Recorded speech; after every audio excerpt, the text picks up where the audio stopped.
নারী যখন প্রাপ্তবয়স্ক হয়ে যাওয়ার পরে বিবাহ বন্ধনে আবদ্ধ হয়, স্বামী মরে যাওয়ার সঙ্গে সঙ্গে ওই জ্বলন্ত তথা উত্তপ্ত আগুনের উপরে সন্তান তথা ওই স্ত্রীকে, সন্তান নয় বরং স্ত্রীকে জ্বলন্ত আগুনে তথা চিতার উপরে জ্বালিয়ে দেওয়া হতো। ইসলাম বলল এটা করা যাবে না, বরং আমি রাসূল জানিয়ে দিলাম কোরআনের আয়াত, হুন্না লিবাসুল লাকুম ওয়া আনতুম লিবাসুল লাহুন্না। চিল্লে বলুন, তোমার জন্য তোমার স্ত্রী হলো তোমার গায়ের পশম। আর একবার বলুন না সুবহানাল্লাহ। এই নারী যখন বৃদ্ধ হয়ে যায় তথা সন্তান প্রসব করে তখন কি হয়? মা হয়। আর মায়ের আসনটা সন্তানের জন্য জান্নাত বানিয়ে দিলেন। চিল্লে বলুন। ভাইরা আমার মনে রাখুন, মুসলমান ঘরের সন্তান, আল্লাহর বান্দা, মনে রাখতে হবে নবী মুহাম্মদুর রাসূলুল্লাহ সাল্লাল্লাহু আলাইহি ওয়াসাল্লাম নারীর আসনটাকে সমাজের মাটিতে প্রতিষ্ঠিত করার জন্য শেষ পর্যায়ে বললেন, ও যুবকেরা মনে রাখো, আমি আখিরি জামানার নবী মুহাম্মদুর রাসূলুল্লাহ সাল্লাল্লাহু আলাইহি ওয়াসাল্লাম তোমাদেরকে জানিয়ে দিলাম, তোমাদের মায়েদের পদতলে তোমাদের জন্য জান্নাত। জোরে বলুন সুবহানাল্লাহ, আরো চিল্লে বলুন সুবহানাল্লাহ। নবী আমার ক্ষান্ত হলেন না, বরং তাম পৃথিবীর মানুষকে জানিয়ে দিল, ও দুনিয়াবাসী মনে রাখো, আমি আখিরি জামানার নবী মুহাম্মদুর রাসূলুল্লাহ সাল্লাল্লাহু আলাইহি ওয়াসাল্লাম তোমাদেরকে জানিয়ে দিলাম, তোমাদের পিতামাতা যদি সন্তানের জন্য দোয়া করে, আমি আল্লাহ পাক রব্বুল আলামিনের নবী বললাম, আল্লাহ পাক রব্বুল আলামিন তার দোয়াকে বিন্দু পরিমাণ দোয়া কবুল করতে দেরি হয় না। বিন্দু পরিমাণ দেরি করেন না আল্লাহ। রাসূল বললেন, রাসূল তিনটে জায়গার নাম করলেন যে তিনটে জায়গার দোয়া বিন্দু পরিমাণ আল্লাহর দরবারে কবুল হতে দেরি হয় না। মুসাফিরের দোয়া আল্লাহ কবুল করতে দেরি করেন না, অসুস্থ ব্যক্তির দোয়া আল্লাহ কবুল করতে দেরি করেন না, আর পিতামাতার দোয়া সন্তানের জন্য কবুল করতে আল্লাহ দেরি করেন না।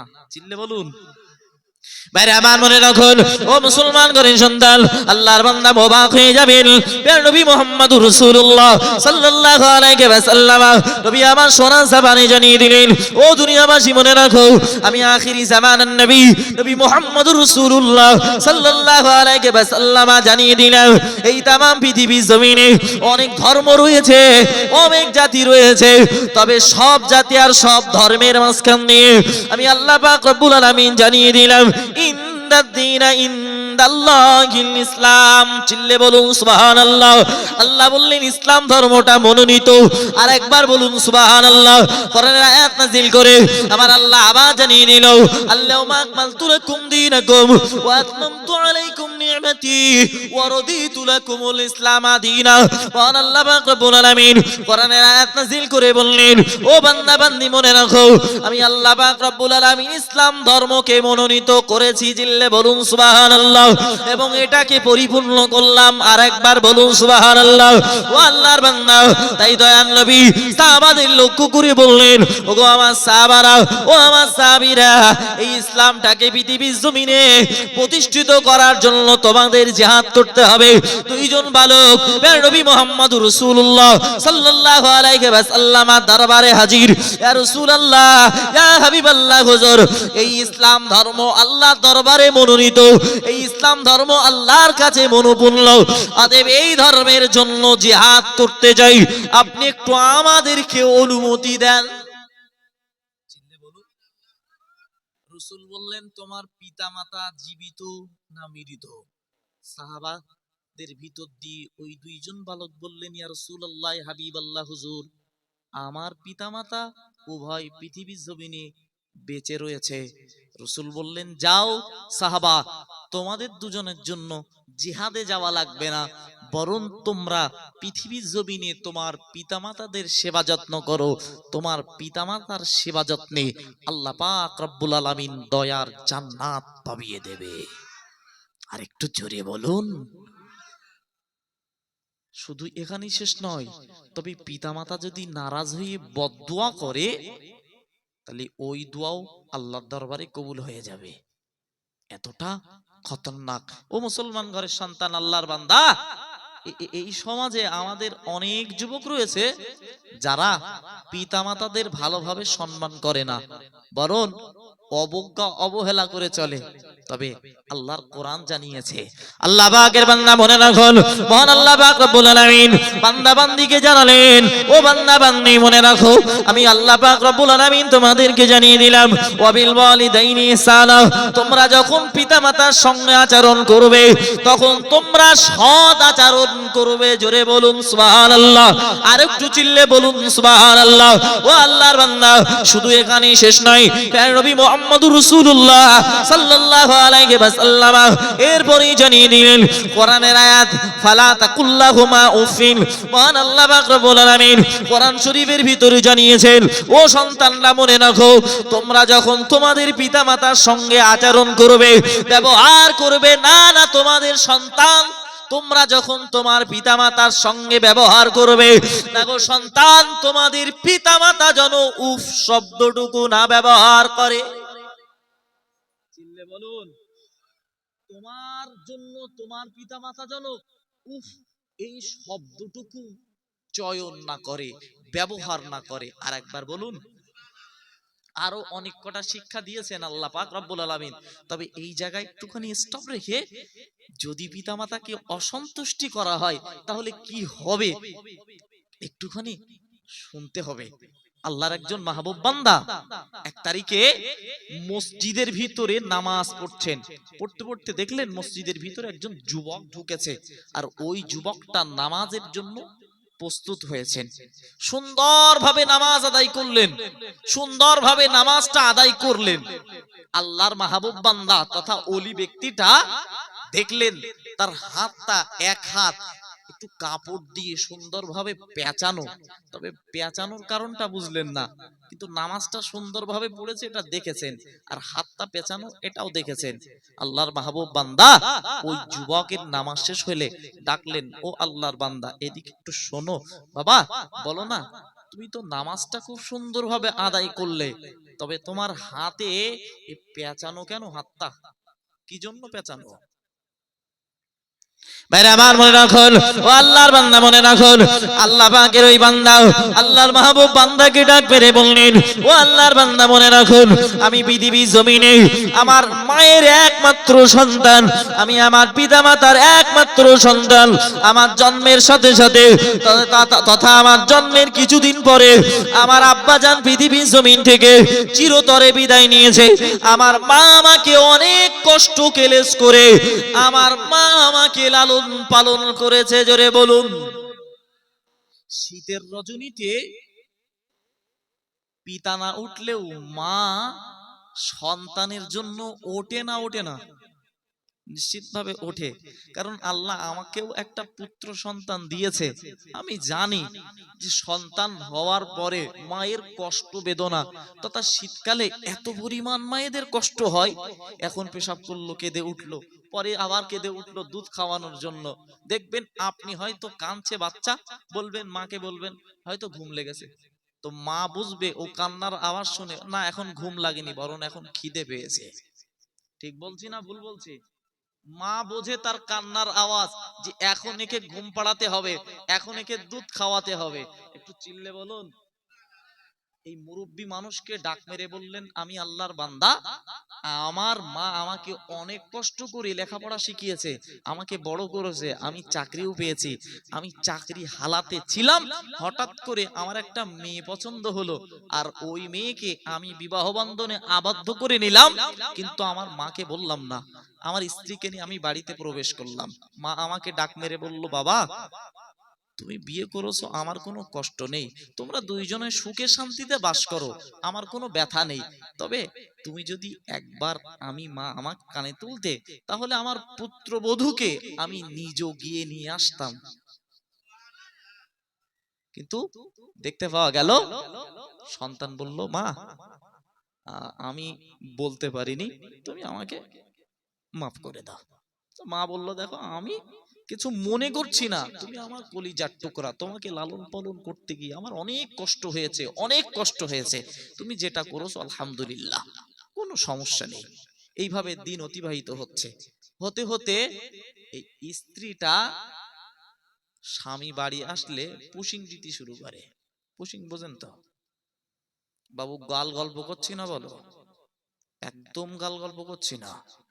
তবে সব মা বলো খারাপ না, মায়ের পায়ের তলায় সন্তানের জান্নাত, এজন্য আগে বলেছি।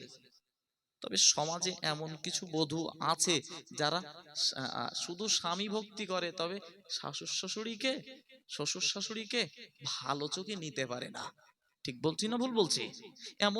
এমনও আছে, তবে তাদেরকে সংশোধন হতে হবে। ভাই মনে রাখুন, এরপরে এই যুবক যখন বাড়িতে আসে তখনই অভিযোগ খাড়া করে, দেখো না তোমার মা আমার সঙ্গে আজকে এই ব্যবহার করেছে, কালকে এই ব্যবহার করেছে, আমাকে কষ্ট দেয়, আমাকে এই করে সেই করে। তো সন্তান যদি বারবার শোনে তখন একটু রাগান্বিত হয়। সন্তান স্ত্রীর কথা বিশ্বাস করে মাকে না জানিয়েই সন্তান রাগান্বিত হলো এবং প্রথম দিনে মায়ের উপরে ধমক দিল। অথচ কোরআন কি বলছে? আল্লাহ পাকের কোরআন বলছে, ফালা তাকুল্লাহুমা উফিন, তোমাদের পিতামাতা তোমাদের সম্পর্কে যেন উফ শব্দটুকু না ব্যবহার করে। আল্লাহ অন্যত্তরে বললেন, ওয়ালা তানহারহুমা, তোমরা পিতামাতাদের ধমকটুকু দিও না। চিল্লে বলুন। এভাবে দুদিন পার হলো, ধমক দিলেন দুদিন, 3 দিনের মাথায় সন্তান মায়ের গায়ে হাত তুললো। বলুন নাউজুবিল্লাহ। মেরে আমার মনে রাখুন, ও মুসলমান ঘরের সন্তান, ও আল্লাহর বান্দা, অবাক হয়ে যাবেন, যেই না মায়ের গায়ে হাত তুললো যুবক, ওই সময় মা আল্লাহর দরবারে ডাক মেরে বললেন, রব্বুল আলামিন আল্লাহ, এই সন্তানটাকে পালন করতে গিয়ে, লালন পালন করতে গিয়ে আমি রাতের অনেক রাত জেগেছি, আমি অনেক কষ্ট করেছি। ও রব্বুল আলামিন আল্লাহ, না স্ত্রীর কথা শুনে যখন আমার সন্তান আমার গায়ের উপরে হাত তুললো, রব্বুল আলামিন আল্লাহ, তোমার দরবারে মিনতি, তোমার কাছে আরজ হলো, রব্বুল আলামিন আল্লাহ, আমার সন্তান যেন আমার জানাজা নামাজে উপস্থিত না হতে পারে। বলুন নাউজুবিল্লাহ। মা বদদুয়া করে দিলেন, আমার সন্তান যেন আমার জানাজায় নামাজ না পড়তে পারে। সন্তান শুনেই সন্তান বলছে, আমার পায়ের নিচে থেকে যেন মাটি সরে যাচ্ছে। এই কথাগুলো সব বলো মসজিদের ভিতরে আল্লাহওয়ালার সঙ্গে হচ্ছে। আল্লাহর বান্দা মনে রাখুন, যুবকের পরে বলল, ও আল্লাহর মাহবুব বান্দা মনে রাখুন, এরপরে আমার মা আমার দিকে তাকিয়ে বলল, ও রব্বুল আলামিন আল্লাহ, আমার সন্তান যখন আমাকে না বুঝে আমার গায়ে হাত তুলল, রব্বুল আলামিন আল্লাহ, ওই হাতটা আমার সন্তানের জন্য পচিয়ে দাও। বলুন নাউজুবিল্লাহ। আরো চিল্লে বলুন নাউজুবিল্লাহ। ও মুসলমান ঘরের সন্তান, আল্লাহর বান্দা মনে রাখুন, ও মুসলমান ঘরের সন্তান, দেখতে পাওয়া গেল ওই আল্লাহর বান্দা, ওই আল্লাহর মাহবুব বান্দা এবার বলল, ও আল্লাহর বান্দা, তুমি তো ডাক্তার কবিরাজ করতে পারো, তুমি তো ডাক্তার কবিরাজ করলে তোমার হাত সম্পর্কে তুমি সুস্থতা অন্বেষণ করতে পারো।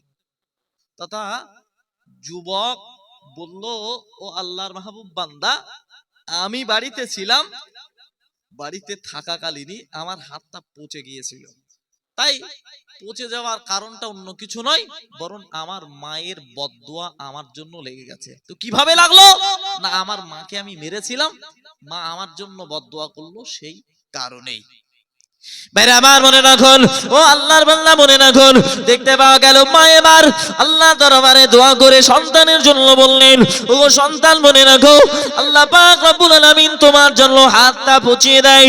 ও আল্লাহর বান্দা, যুবক যখন আল্লাহর মাহবুব বান্দার সঙ্গে বললেন এ কথা, এরপরে আল্লাহর মাহবুব বান্দা ওই যুবককে ডাক মেরে বললেন, ও যুবক, তুমি আল্লাহ দরবারে কাকুতু মিনতি করো, আর তুমি বারবার আল্লাহ দরবারে বলো, রব্বির হামহুমা কামা রাব্বায়ানি সাগীরা।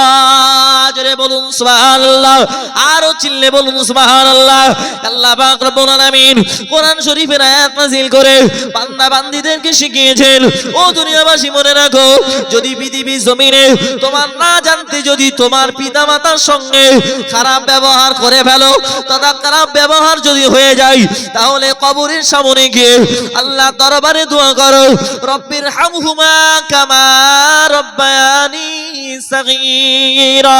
আল্লাহ পাক রব্বুল আলামিন আমার পিতামাতা যখন আমাকে শৈশব বছরে তথা আমার মাতা যেমন শৈশব বছরে লালন পালন করেছিল, যেমন ভাবে আল্লাহ পাক রব্বুল আলামিন আমার পিতামাতাকেও আল্লাহ তুমি কঠিন কিয়ামতের দিন অমনটাই লালন পালন করবে। জোরে বলুন সুবহানাল্লাহ। তবে যুবক এখানে ক্ষান্ত হলেন না, মুরব্বির কথা শুনলেন, এরপরে বললেন আমি একদিন বাড়ি থেকে অনেক দূরে চাকরি করার জন্য গেছি, হঠাৎ করে আমার কানে আওয়াজ আসলো, আমার কাছে সংবাদ পৌঁছালো তোমার আম্মাজান আর পৃথিবীর জমিনে নাই। আল্লাহর মাহবুব বান্দা মনে রাখুন, ও আল্লাহর বান্দা মনে রাখুন, ওই যুবক আল্লাহর মাহবুব বান্দাকে ডাক মেরে বললেন, ও আল্লাহর বান্দা মনে রাখুন, আমি শত চেষ্টা করলাম কিন্তু না না না আমার মায়ের জানাজায় আমি উপস্থিত হতে পারলাম না। আমার তখন ভয়ে ভীত সন্তুষ্ট হয়ে বললাম, না জানি আমার মায়ের উপরে আমি হাতটা চড়ানোর কারণে হয়তো আল্লাহ পাক রব্বুল আলামিন আমার মায়ের দোয়াটা কবুল করে নিয়েছেন। আমার মায়ের দোয়াটা আমার জন্য কবুল হয়ে গেছে। ও মুসলমান ঘরের সন্তান, আল্লাহর বান্দা, জানাজা নামাজ পড়া হলো না। যখন বাড়িতে ফিরেছে তখন এসে দেখলো তার পরিবারের মানুষগুলো, তার আত্মীয় স্বজন, তার পরিবারের মানুষগুলো সবাই মিলে মায়ের জানাজা নামাজ পড়ে ততক্ষণে দাফন করে ফেলেছে। আল্লাহর এই বান্দাটা ওই যুবককে তথা আল্লাহর ওই মাহবুব বান্দাকে ডাক মেরে বলল, আল্লাহর মাহবুব বান্দা শুধু এই জায়গায় শেষ নয়, বরং কিছুদিন অতিবাহিত হয়ে যাবার পরে আমার হাতে একটা ফোড়া হলো। ফোড়া হলো, আমি পৃথিবীতে ডাক্তার কবিরাজ করলাম, আমি তামাম পৃথিবীতে বড় বড় ডাক্তার কবিরাজ করলাম, কারণ আমি চাকরিজীবী, আমি ডাক্তার কবিরাজ করলাম, কিন্তু এই ডাক্তার কবিরাজে আমার এই সামান্য ফোড়া ছাড়াতে পারলো না। আমি তখন বুঝে গেলাম এই রোগ সারবে একমাত্র রাজ দরবার আল্লাহর তরফ থেকে। আমার যদি এখন এখানে যদি আমি শুনতে পাই চাপা পুকুরে আগুন লেগেছে, এখন আমরা এত মানুষ বসেছি, সবাই মিলে যদি এখানে জল ঢালি সারবে বলে মনে হয়, বা ওখানে আগুন লেপবে বলে মনে হয়? বাবু আগুন লিখবে বাবু, চাপা পুকুর আমার বাড়ি, তো ওখানে ধরো আগুন লেগেছে, তো এখানে এতগুলো মানুষ, ওখানে ধরো মানুষজন নেই, তো আপনারা সবাই মিলে বাড়ির হাড়ি কলসি ডাবুর নিয়ে এসে পানি ঢেলছেন, লিখবে বলে মনে হয় ওখানে? এই যুবক আল্লাহর মাহবুব বান্দাকে ডাক মেরে বললেন, এটা আসমানের সুস্থতা হবে, জমিনে যতই চিকিৎসা করি আমার আর সুস্থতা হবে না। ওই ফোড়া থেকে আমার হাতে ঘা যুক্ত হয়ে গেল, এত পরিমাণ পছন্দ হলো, যে স্ত্রীর কারণে আমি আমার মায়ের গায়ে হাত তুলেছিলাম, ওই স্ত্রী পর্যন্ত সহ্য না করতে পেরে বাপের বাড়ি চলে গেল। আমি সমাজে একাকী হয়ে গেলাম। আমি একাকী হয়ে যাওয়ার পরে আমার গ্রামের মানুষ আমাকে বিতাড়িত করলো, তাড়িয়ে দিল। আমি গ্রাম থেকে বিতাড়িত হয়ে মানুষ আমার এই হাতের দুর্গন্ধ সহ্য করতে পারছে না বলে আমি হাতটাকে সুন্দরভাবে কাপড় দিয়ে দিয়ে পেঁচিয়ে রেখেছি, যাতে এই দুর্গন্ধটা পাশে কোনো জায়গায় না ছড়ায়। আর আমি প্রত্যেকটা মসজিদে ভবঘুরে মতো ঘুরে ঘুরে বেড়াচ্ছি আল্লাহর কাছ থেকে ক্ষমা ভিক্ষা নেওয়ার জন্য। যুবককে লক্ষ্য করে আল্লাহর মাহবুব বান্দা শিখিয়ে দিল, ও যুবক, তুমি যতই কান্নাকাটি করো না কেন, আল্লাহর দরবারে ততক্ষণ ক্ষমা না হবে না, বরং তোমার ক্ষমা পাওয়ার রাস্তা হলো তুমি মায়ের জন্য দোয়া করো, মায়ের জন্য সর্বসানি করো, মায়ের জন্য তুমি দান সাদকা করো। যদি মায়ের জন্য দান সাদকা করতে পারো, এই সংবাদটা আল্লাহ পাক রব্বুল আলামিন আল্লাহর মালাইকা ফারিস্তার মাধ্যম দিয়ে ওই মায়ের কবরে পৌঁছে দেবে। আর মা রূহানি হালাতে তোমাকে যদি মাফ করে দেয়, তোমার জন্য ক্ষমা হয়ে যাবে। আল্লাহর বান্দা মনে রাখুন ও মুসলমান ঘরের সন্তান, এই আল্লাহর ওলি একদিন রাত্রে বেলা স্বপ্ন দেখলেন একজন জাহান্নামী মানুষ তার সামনে এসে গেল, এসে বলছে ও আল্লাহর মাহবুব বান্দা আপনি কি আমাকে চিনতে পেরেছেন? আল্লাহর মাহবুব বান্দা বললেন না যুবক, তোমাকে তো চিনতে পারি না, তুমি তো জাহান্নামী মানুষ, তোমার পরিচয়টা একটু শুনতে চাই। আল্লাহর বান্দা তথা জাহান্নামী মানুষটা বললেন ও আল্লাহর মাহবুব বান্দা আপনি আমার পরিচয় পাবেন না, বরং আপনার পরিচয় আমি দিই, আমার পরিচয় আপনার কাছে দিই। আপনার গ্রামের মানুষ আমি পৃথিবীর জমিনে আল্লাহর ইবাদত করিনি, উপাসনা করিনি, দান সাদকা করিনি, আল্লাহর হুকুমগুলো আমার জীবনে অবজ্ঞা অবহেলা করে কাটিয়েছি। রব্বুল আলামিন আল্লাহ আমাকে জাহান্নামের ভিতরে দিয়েছে, তবে পৃথিবীর জমিনে আমার পুরুষ সন্তান নাই, তবে আমার একটা কন্যা সন্তান রয়েছে। ওই কন্যা সন্তান যদি আমার নামে দান সাদকা করে আল্লাহ পাক রব্বুল আলামিন ওই দানের ওসিলায় আমাকে ক্ষমা করে দেবেন। চিল্লে বলুন সুবহানাল্লাহ, আরো চিল্লে বলুন সুবহানাল্লাহ। আল্লাহর মাহবুব বান্দা ও মুসলমান ঘরের সন্তান, ঘুম ভেঙে গেল, সকাল হয়ে গেল, সূর্যটা যখন উঠে গেল এই সময় দেখতে পাওয়া গেল আল্লাহর মাহবুব বান্দা দেরি করলেন না, ওই যুবক মহিলার দিকে সন্ধান করতে গেলেন।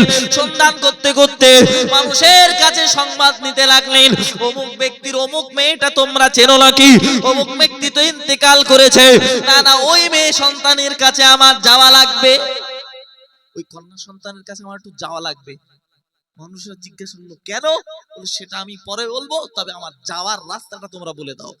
এক পর্যায়ে আল্লাহর মাহবুব বান্দাকে জানানো হলো ও আল্লাহর মাহবুব বান্দা এই মহিলাটা দুশ্চরিত্রার মহিলা, খারাপ কাজ করে করে বেড়ায়, অতএব এর কাছে যাবেন না, আপনার সম্মান শেষ হয়ে যাবে, নষ্ট হয়ে যাবে। আল্লাহর বান্দা আল্লাহর ওলি ব্যক্তিটা বলল আমাকে যেতেই হবে, ঠিকানাটা বলে দাও। যুবকের ভিতর দিয়ে সেই জামানায় ঠিকানা বলে দেওয়া হলো, তোমরা চলে যাও অমুক জায়গায়, গিয়ে দেখবে সেখানে মহিলা গোসল করছে, পেয়ে যাবে।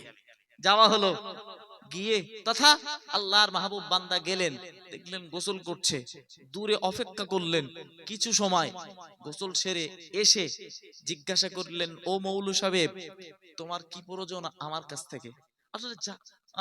আসলে খারাপ চরিত্রের মহিলারা যেভাবে বলে এই আলেমকে ওইভাবে বললো, তথা আল্লাহর মাহবুব বান্দাকে বলল ও মৌলভী সাহেব আমার কাছ থেকে তুমি কি পেতে চাও? আল্লাহর মাহবুব ডাক মেরে বললেন ও মহিলা, আমি তোমার কাছ থেকে কিছু পেতে আসেনি, তোমার আব্বাজান পৃথিবীর জমিন থেকে চিরবিদায় নিয়েছে, তো তোমার আব্বাজানকে আমি স্বপ্নযোগে দেখেছি জাহান্নামী অবস্থায়।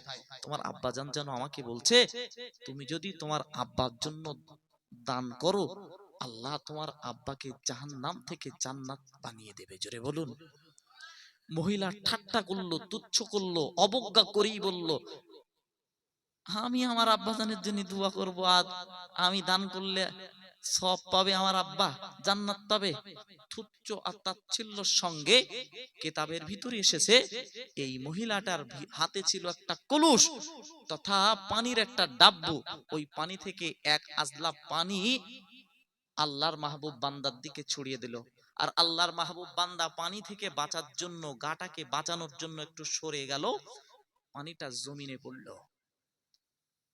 আল্লাহর মাহবুব বান্দাটা চিন্তিত হয়ে পড়লেন, কি সর্বনাশ, সন্তান এমনও হয়, বাপমা পৃথিবীর জমিন থেকে চলে গেছে, তার কাছে আমি এসে বলছি যে তার পিতামাতা জাহান্নামী হয়ে গেছে, তার মাতা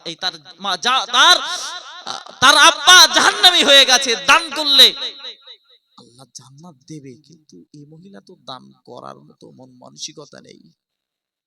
মনটা খারাপ হয়ে গেল, বাড়িতে চলে গেল। আল্লাহর বান্দা মনে রাখুন, আল্লাহ পাকের মাহবুব বান্দা পরের দিন রজনীতে শুয়ে পড়ল। পরের দিন রজনীতে ওই আল্লাহর বান্দা, যে আল্লাহর বান্দাটা গত রজনীতে এসেছিল জাহান্নামী বেশে, জাহান্নামীর বেশভূষা নিয়ে, ওই আল্লাহর মাহবুব বান্দাটা আজকের রজনীতে আল্লাহর মাহবুব বান্দার সঙ্গে সাক্ষাৎ করেছেন জান্নাতি হালাতে। জোরে বলুন সুবহানাল্লাহ, আরো চিল্লে বলুন সুবহানাল্লাহ। আল্লাহর মাহবুব বান্দা ডাক মেরে বললেন ও আল্লাহর বান্দা, তুমি তো জাহান্নামী ব্যক্তি, তোমার কন্যা সন্তানের কাছে আমি গিয়েছিলাম, কিন্তু না না, তোমার কন্যা সন্তান অবজ্ঞা করেছে, অবহেলা করেছে, তোমার জন্য কিছুই দান করিনি, তোমার জন্য কিছু সাদকা করিনি, তবে তুমি জান্নাতি হলে কিভাবে? তোমার জন্য তো কিছুই দান করিনি, সাদকা করিনি, তারপরেও তুমি জান্নাতি হলে কিভাবে? বলল, জান্নাতি হওয়ার কারণটা অন্য কিছু না, অবজ্ঞা অবহেলা করে এক আজলা পানি যেটা আপনার দিকে ফিরে ছুড়ে দিয়েছিল, ওই পানিটা জমিনে পড়েছিল, আর জমিনে একটা ছোট্ট মাখলুক কয়েকদিন হচ্ছিল পানির তৃষ্ণার্ত হয়ে মারা যাওয়ার উপক্রম হচ্ছিল, ওই পানিটা ওই ছোট্ট মাখলুক তথা আল্লাহর সৃষ্টির মুখে গিয়ে পড়ে, আর পানি পাওয়ার সঙ্গে সঙ্গে বেঁচে যায়, আর সঙ্গে সঙ্গে ওই আল্লাহর ছোট্ট প্রাণীটা আল্লাহর রাজ দরবারে হাত তুলে বলেন, রব্বুল আলামিন, আল্লাহ, যার ওসিলায়, যার কারণে আমি জীবন ফিরে পেয়েছি, আল্লাহ তুমি তাকে নাজাত দিয়ে দাও। আল্লাহর মাহবুব বান্দা ওই ছোট্ট প্রাণীটা যখন আমার জন্য দোয়া করলো, ও রব্বুল আলামিন, আল্লাহ, দোয়া করতে দেরি, আমার মাফ হতে দেরি হলো না, বরং আল্লাহ আমার জন্য জান্নাত বরাদ্দ করলো। জোরে বলুন সুবহানাল্লাহ, আরো চিল্লে বলুন সুবহানাল্লাহ। ও মুসলমান ঘরের সন্তান, ও আল্লাহর বান্দা, আপনি সমাজে খারাপ হতে পারেন, তবে আল্লাহ পাক রব্বুল আলামিন ভালো হওয়ার সুযোগ আপনাকে দিয়েছে, তবে পিতামাতার জন্য যদি দান করেন, নিশ্চিতভাবে ও পিতামাতা রুহানি হালাতে আল্লাহ পাকের কাছে তোমার জন্য ক্ষমা ভিক্ষাও করতে পারে। জোরে বলুন সুবহানাল্লাহ, আরো চিল্লে বলুন সুবহানাল্লাহ। এজন্য আমরা সমাজের মানুষ, আমরা যখন হাত তুলি ওই সময় বলি, আমাদের সব যদি দিয়ে থাকেন আল্লাহ, এই সবটুকু নবী মুহাম্মদুর রাসূলুল্লাহ সাল্লাল্লাহু আলাইহি ওয়াসাল্লামের কদমে পৌঁছে দাও। বলি না, বলি না? আমরা বলি নবী মুহাম্মদুর রাসূলুল্লাহ সাল্লাল্লাহু আলাইহি ওয়াসাল্লাম সাহাবাদের কবরে পৌঁছে দাও। আমরা বলি পীরদের কবরে সব পৌঁছে দাও। আমরা বলি ওলিদের কবরে সব পৌঁছে দাও। আমরা বলি আল্লাহ পাক রব্বুল আলামিন, আমরা যে মাযহাবের অনুসরণকারী, চার মাযহাবের ইমামদের কবরে সব পৌঁছে দাও। বলি না, বলি না? তবু তারা তো আল্লাহর মাহবুব বান্দা, আল্লাহর ওলি, আমরা নবীদের কবরে সব পৌঁছাই। আসলে কি নবীদের সবের দরকার আছে? আসলে তাদের রুহানি দোয়া নেওয়ার জন্যই আমরা পাঠাই। জোরে বলুন। তবে যার জন্য আমরা বরাদ্দ করি তার কবরেই পৌঁছাই, আলহামদুলিল্লাহ বলুন। একটা বাস্তব দৃষ্টান্ত নেন, আপনার মোবাইলে আপনি একটা ফটো তুললেন, বাবু ওই ফটোটা যদি 1000 জনের কাছে শেয়ার করেন, ফটোটা আপনার কাছ থেকে কমে যাবে বলে মনে হয়? একটু কমবে? যেমন ছিল তেমনই থাকবে, কিন্তু সবাই পেয়ে যাবে। জোরে বলুন।